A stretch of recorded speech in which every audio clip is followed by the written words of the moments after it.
Viktor Frankl positioned himself in a space that is genuinely difficult to occupy, between scientific reductionism and uncritical mysticism. He was trained in medicine and neurology. He respected the scientific method and understood what it could achieve.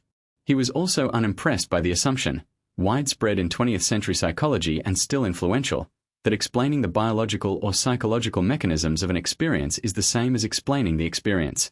His framework was built on a distinction between the how and the why.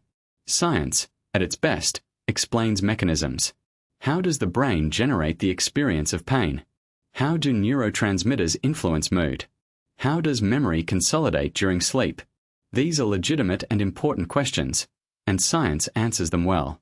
What science cannot answer, not because of any current limitation in knowledge, but because of the structure of scientific explanation itself, is why these mechanisms matter, what they mean, and what the being who has these experiences owes to itself and to others. Frankl called this the dimensional ontology. The human being exists simultaneously in at least 3 dimensions: the biological, the psychological, and the noutic, spiritual or specifically human. Each dimension has its own laws, its own dynamics, its own forms of inquiry. What is true at one level is not simply reducible to what is true at another. A disease manifests at the biological level. It is experienced at the psychological level. It has meaning at the noutic level.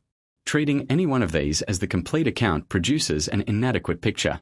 The reductionist error is to treat the biological as fundamental and everything else as derivative.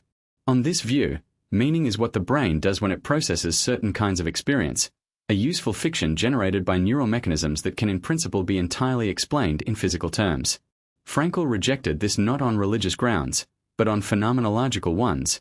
The experience of meaning is not experienced as a fiction. It is experienced as a discovery, something found, not manufactured. And the person who has found it behaves differently from the person who has not, in ways that cannot be captured by any account of neural activity.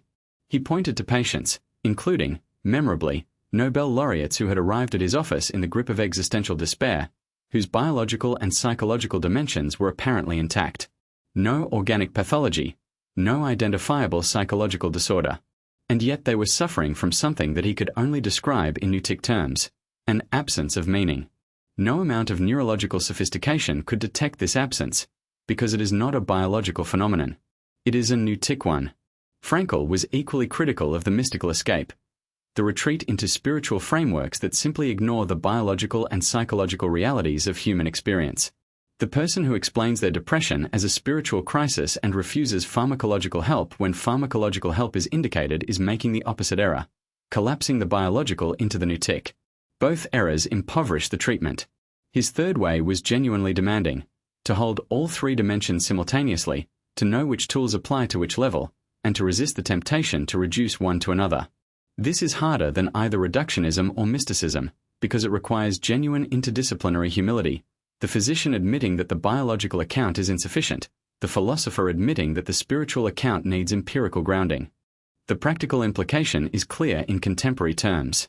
A world that is technologically more powerful than at any previous point in history is also a world in which the existential vacuum is more widely documented than ever.